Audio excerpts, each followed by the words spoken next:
শুক্রবার ত্রিপুরা প্রদেশ কংগ্রেসের উদ্যোগে বাবা সাহেব আম্বেদকরের ৬৯তম দিবস পালন করা হয় প্রদেশ কংগ্রেস ভবনে। সেখানে উপস্থিত ছিলেন প্রদেশ কংগ্রেস সভাপতি আশিস কুমার সাহা, বিধায়ক সুদীপ রায় বর্মন, এসসি চেয়ারম্যান নিরঞ্জন দাস সহ অন্যান্যরা।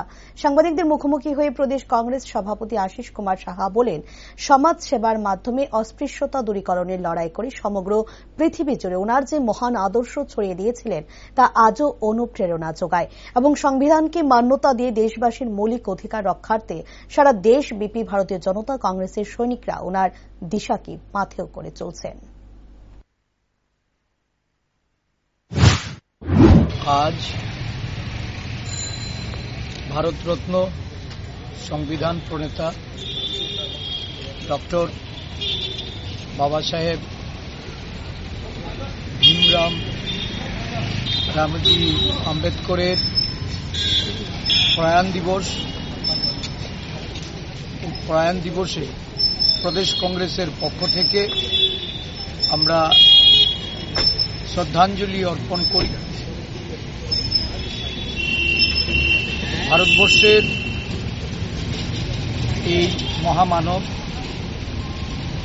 সমানতার জন্য এবং সমাজ সেবার মাধ্যমে অস্পৃশ্যতা দূরীকরণের যে লড়াই, এই লড়াই করে সমগ্র পৃথিবী জুড়ে ওনার যে মহান আদর্শ, এই আদর্শকে উনি ছড়িয়ে দিয়েছিলেন।